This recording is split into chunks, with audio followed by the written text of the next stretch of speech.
As a portfolio manager and a former tax lawyer, guest lecturer, speaker, and mother of three, my goal is to allow people to feel more comfortable talking about money, talking about their finances, and understanding the basics so that they can ask questions and ultimately feel more financially empowered, more financially free, and in control of their choices. So in that vein, let's get into trusts. I'm going to cover some basic concepts, and then I'm super excited to have a conversation with a tax expert in trusts. And while when I practiced tax, I covered more corporate stuff. When I did my master's degree, I learned the estate planning side. She actually practices in both. So please do not hesitate to send me any specific questions. So let's get into it. I'm going to cover 4 main ideas. The first is, what's the purpose of a trust?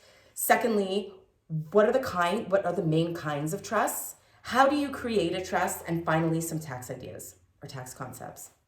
So first, what is the purpose of a trust? What do we use them for? Well, the first main purpose is to reduce tax.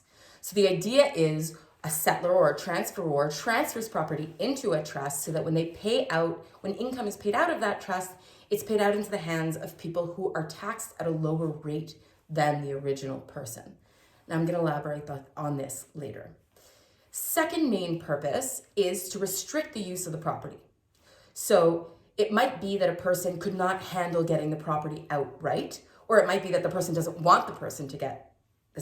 want the beneficiary to get the property outright. So they create rules or parameters around the use of that property that the trustee uses to manage the trust and the property. It could be that someone has medical needs and needs to be provided for. It could be that someone is irresponsible, perhaps with money, or immature, too young to deal with having that property outright.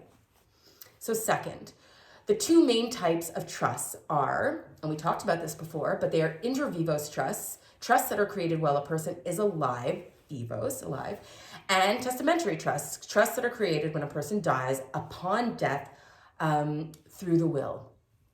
So there are lots of kinds of inter vivos trusts, and they both range from, REITs, if you've heard of real estate investment trusts, to other types of trusts, alter ego trusts, etc. But we're going to get into the details of these more with our tax expert later. Next, how do you create a trust? Now, a trust, like I said, is not a legal person. It's not like you constitute it with the government like you would a corporation. It becomes a legal fiction and then exists. A trust is more of a relationship. So when we draw a trust in tax, we usually draw a triangle. And it's the relationship between the settlor, the transfer of the property, the trustee, and the beneficiary. Now, it's created often using a trust deed or a trust act, but not necessarily. There aren't a lot of rules that go into the creation of the trust. You really need the constituting elements, which we discussed. But the rules are so complex around trusts that I highly encourage you to work with a professional so that you can think about all the eventualities that you might want to achieve through the trust, what impacts it could have, and you make sure to draft it appropriately and to respect all the rules. So next, taxation. So unlike a corporation, like we said, a trust is not a legal person, but it is taxed as an individual. And it's taxed as an individual that earns the highest rate of income.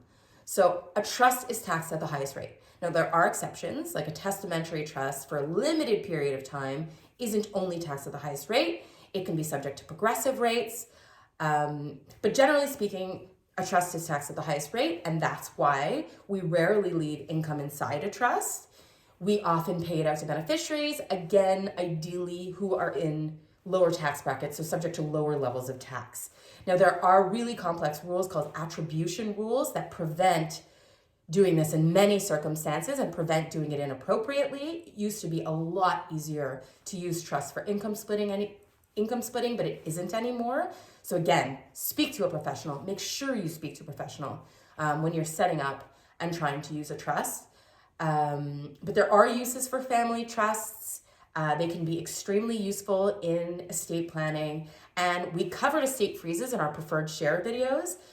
Trusts can be In an estate freeze, the business owner gets preferred shares for the full value of the business and issues new common shares. Sometimes those common shares are not issued to individuals or holding companies. They're issued to a trust. Could be a family trust, for example. So that's it for today. Please do not hesitate to let me know if you have questions, comments. Have a great day.